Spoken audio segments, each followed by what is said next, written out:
$1.3 billion gone in just 12 months. Just months earlier, those accounts were growing. Retirement plans were funded. Down payments were secured. Families were looking forward to stability. Then, the balances hit zero. No breached trading servers, no collapsed hedge funds, no corporate whistleblowers. Just a quiet stream of authorized transfers. From regular bank accounts, from everyday Americans. So what really happened? How does an industry built on text messages and profile pictures quietly drain billions from the financial system without triggering alarms? And why did federal investigators spend years trying to connect the dots between thousands of isolated reports? To understand the scale, you have to stop thinking of this as petty online cons. According to FBI Cybercrime Division reports, what began as scattered individual operations evolved into a highly structured, cross-border enterprise. Syndicates built financial infrastructures that rival mid-sized corporations. They hired compliance officers to monitor wire limits. They retained legal consultants to navigate jurisdictional gaps. They even established customer service departments to handle victim inquiries after a transfer failed. This wasn't improvisation, it was industrialized extraction. The illusion started with public trust. As dating platforms and social networks scaled globally, users assumed built-in safety. Verified badges, report buttons, end-to-end encryption. Platforms marketed connection. They didn't market risk. And that credibility gap became the foundation for rapid syndicate growth. Operators flooded these spaces with professional-grade assets. High-resolution, photography, coordinated posting schedules, algorithmically optimized bios. The profiles didn't just look real. They behaved like real people navigating digital spaces. Here's where things get interesting. The networks didn't rely on blind deception. They relied on psychological engineering. Think of it like this. Traditional fraud asks for money up front. Romance fraud asks for trust first. Trust takes time to build. But once it's locked in, it removes the natural friction around financial decisions. You don't question a partner's request the way you question a stranger's. The brain shifts from analytical mode to relational mode. That shift is the exact moment the system wins. But that's not the real problem. The real problem is how the network scaled credibility. Court documents from recent federal cases show operators using layered identity management. A single target wasn't handled by one person. Early conversations were managed by junior staff following approved scripts. Once emotional attachment formed, the account was handed to senior relationship specialists trained in crisis escalation. If hesitation appeared, a secondary specialist stepped in, sometimes posing as a medical professional, sometimes as a legal advisor, sometimes as a rival romantic interest designed to trigger urgency.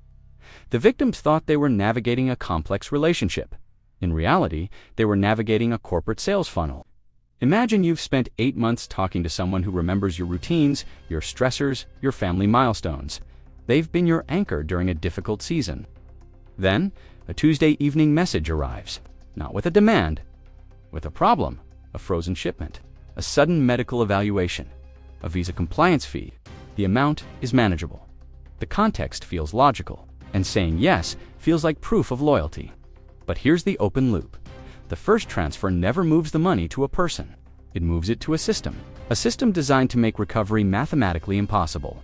And once that initial transaction clears, the psychological contract changes. You're no longer a person in their eyes. You're an active revenue stream. The hidden risks weren't invisible. They were just mislabeled. Banks saw peer-to-peer transfers. Platforms saw user engagement. Law enforcement saw isolated complaints. Nobody saw the pipeline, because the pipeline wasn't built on one scam. It was built on thousands of microtransactions, each authorized by someone who believed they were investing in a future. If you're tracking how this scales, the next phase reveals exactly how the mechanism operates. It's not about emotion, it's about architecture. Let's simplify the core mechanism first. Think of it like a 3-stage funnel. Stage 1, emotional access. Stage 2, crisis creation. Stage 3, financial extraction. And underneath it all, a laundering architecture built to make every dollar untraceable. Here's the breakdown, step by step. According to Treasury Department advisories, scammers don't ask you to send money to a person. They ask you to pay a fee to a company. That company has a website, a support email, even fake invoices with official-looking letterhead. But regulatory filings show that company is a shell, registered in a jurisdiction with minimal oversight, owned by another shell, which is owned by another. By the time investigators trace the first entity, the funds have already been converted, split, and routed through 3 different financial systems. But that's just the surface layer. The real innovation isn't the shell company, it's the timing. Operators are trained to introduce financial requests during moments of peak emotional vulnerability. After you've shared a personal struggle, after they've offered comfort, after you feel like you're finally not alone, that's when the ask lands. And it never sounds like a transaction. It sounds like a temporary hurdle in your shared future. Warning signs existed, but they were disguised as romance. For example, the video call that always glitches at the crucial moment, the voice note that sounds slightly rehearsed, the story that shifts just enough to create confusion. Investigators found that operators use pre-written alibis for every red flag. My camera is broken because I'm in a remote location. My accent sounds different because I'm stressed. I can't meet because my contract forbids external contact. Each explanation is plausible. Each one buys another week of access. Here's where things get interesting. The networks don't rely on one operator per victim. They use a handoff system. Early conversations are handled by junior staff, following approved scripts. Once trust is established, the case is passed to a senior closer trained in advanced persuasion techniques. And if the victim hesitates, a third specialist steps in. Maybe a fake lawyer, a fake medical professional, even a fake rival suitor to trigger jealousy. It's a division of labor. Romance on the front end, accounting on the back. Imagine you sent $3,000 to help with a visa processing fee. You feel relief. You've helped the person you care about. Then, 2 weeks later, a new crisis emerges.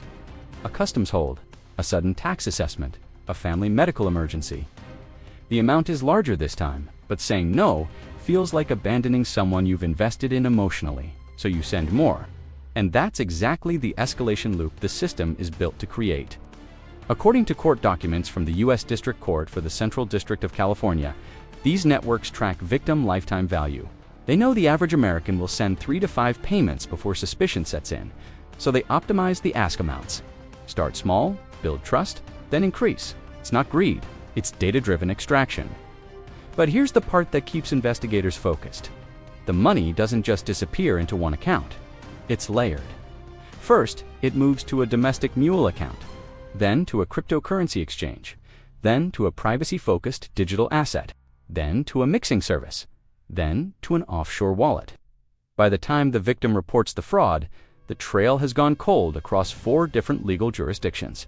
Recovery rates? Less than 10%, according to FBI asset recovery statistics. If you're wondering why banks don't stop these transfers, the answer is complexity. Many payments are structured to look legitimate. Gift cards, Zelle transfers labeled family support, crypto purchases framed as long-term investments. And because the victim authorizes each transaction willingly, fraud detection systems often don't flag them. It's authorized fraud, and that's a gap in the system that's incredibly difficult to close. Now, let's talk about the human infrastructure. These networks don't just hire operators, they hire trainers, behavioral coaches, tech support, even human resources departments. Leaked internal documents from a 2023 Interpol operation revealed training manuals that teach operators how to identify vulnerable targets. Recent divorcees, widows, military families, people posting about loneliness or financial stress. The targeting isn't random, it's algorithmic, and the tools they use shockingly accessible. Commercial VPNs, burner phones, AI voice synthesis, deepfake video snippets. One federal indictment detailed a syndicate that used generative AI to create realistic profile photos of non-existent people. No stolen identities, no risk of the real person coming forward, just synthetic faces built to maximize trust. The barrier to entry for running a romance scam has never been lower. The barrier to stopping it has never been higher. Here's a new open loop. If the technology is this advanced, and the infrastructure this sophistication, why aren't more financial institutions talking about it publicly? Part of the answer is liability, but another part is fragmentation. Victims report to local police. Banks file suspicious activity reports. The FTC collects complaints. But the data lives in silos. It's a moving target. And while the systems adapt, the victims stay stuck. Imagine spending months believing you've found a partner, then learning that every word was scripted, every photo was stolen, every promise was a tactic. The financial loss is devastating, but the emotional whiplash, that's what keeps people silent. They don't just lose money, they lose trust in their own judgment, in their ability to connect, in the possibility of love itself. If this is resonating, you're not alone. And if you know someone who's deep in an online relationship they've never verified in real time, a gentle, non-judgmental conversation could be the intervention they need. Awareness isn't accusation, it's protection. But the mechanism isn't just about psychology or technology, it's about incentives. As long as the payout remains high and the legal risk stays low, these networks will keep scaling. And they are scaling. According to the Global Anti-Scam Alliance, romance fraud reports in the US increased by over 40% year-over-year. The average loss per victim, more than $20,000, and that's just what's formally reported. So what finally triggers the collapse? Not for the victim, for the network. That's where part 3 picks up. Because even the most sophisticated systems have breaking points. And when they break, the fallout reveals just how deep this infrastructure really goes. The trigger moment rarely comes from a dramatic confession. It comes from data. A compliance officer at a regional bank notices the same shell company receiving dozens of small transfers from users who all mention dating apps. A cybersecurity analyst in Austin spots a cluster of fake profiles, all using reverse image sources from the same stock photo vendor. A whistleblower inside a Southeast Asian operations center leaks internal chat logs to an investigative journalist. These aren't cinematic raids, they're quiet anomalies. But when they connect, the entire network starts to fracture. Here's what happens next. According to a 2024 Department of Justice press release, federal investigators don't just chase the money, they chase the metadata, phone records, IP address clusters, cryptocurrency wallet linkages.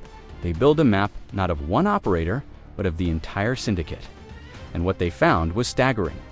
A single coordinated network, operating from a single office complex, was linked to over $200 million in documented US victim losses. But that's just one node. The full ecosystem, that's where the $1.3 billion figure originates. But that's not the real problem. The real problem is liquidity, not for the syndicates, for the victims. When the truth breaks, it doesn't break slowly, it breaks all at once. One day, the messages stop. The next, the bank flags the account. The crypto wallet shows a zero balance. The company website goes dark. And the person who felt like your future, they were never a person, they were a role. And the role is now vacant. Imagine waking up to that reality. Your emergency savings gone, your retirement contributions withdrawn, your home equity tapped, and the worst part, you can't even mourn a real relationship because there was no relationship, just a performance calibrated to your emotional frequency. Investigators found that victims often experience a distinct form of trauma. It's not just financial loss, it's identity loss. You start questioning every interaction, every compliment, every promise. Was any of it real? The answer, in nearly every documented case, is no. Legal consequences are complex. According to court filings from the Southern District of New York, prosecuting these cases requires multinational coordination, extradition treaties, mutual legal assistance requests, and even when arrests happen, the top-tier operators often remain insulated. They use layered management structures. The people on the ground making the calls aren't the people profiting the most. It's a corporate architecture built for plausible deniability. But here's where things get interesting.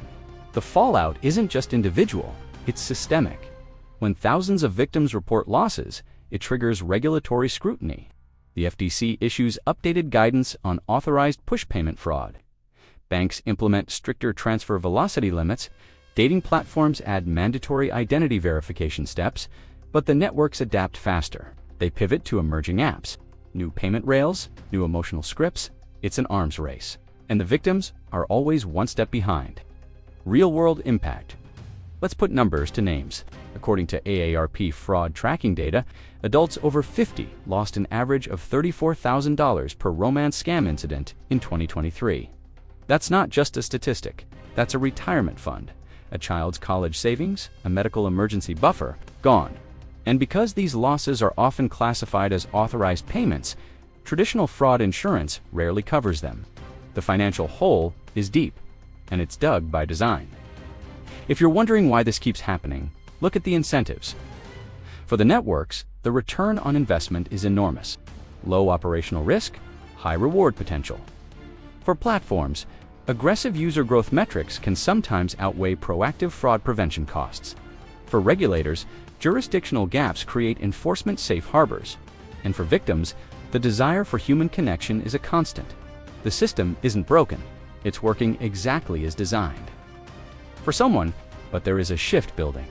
In 2024, the FBI announced a dedicated romance fraud task force integrating cyber, financial, and behavioral analysis units. Major dating platforms now deploy machine learning models to detect fake profiles at the point of sign-up. Banks are piloting behavioral biometrics to spot coercion patterns in real time. And survivor advocacy groups are advancing fraud reimbursement legislation at the state level. Change is incremental, but it's accumulating. Here's the system-level insight. Romance fraud isn't a bug in modern digital intimacy. It's a feature of unregulated emotional infrastructure. When we move our most vulnerable human experiences, hope, the need for connection, onto platforms optimized for engagement rather than protection, we create attack surfaces. Scammers don't primarily exploit technology, they exploit the gap between what we feel and what we verify. So what's the real-world lesson? Verification isn't cynicism, it's care. Requesting a real-time unscripted video call isn't distrust, it's boundary setting. Discussing a new online relationship with a trusted friend isn't gossip, it's due diligence. Protecting your emotional well-being and protecting your financial security aren't separate acts, they're the same act. Imagine a digital ecosystem where every dating profile required multi-factor identity verification, where banks could pause suspicious transfers with a single authenticated request, where victims could report fraud without fear of judgment. That ecosystem is technically possible, but it requires us to talk about this, not as a cautionary tale about individual gullibility, but as a systemic challenge about safety in interconnected spaces. The $1.3 billion number isn't just a headline, it's a signal. It tells us that loneliness has a market price, and as long as that price remains high, there will be entities willing to collect it. But awareness changes the equation. When we recognize the pattern, we break the script. When we share verified information, we protect the next person. When we demand better safeguards from platforms and policymakers, we shift the system. If this documentary helped you see the architecture behind the emotion, consider sharing it with someone navigating online connections. Not to instill fear, but to equip with clarity. Awareness isn't paranoia, it's empowerment. Love is worth the risk. But your security isn't optional. Verify, talk, protect, because the genuine connection you're seeking. It won't ask you to send money first.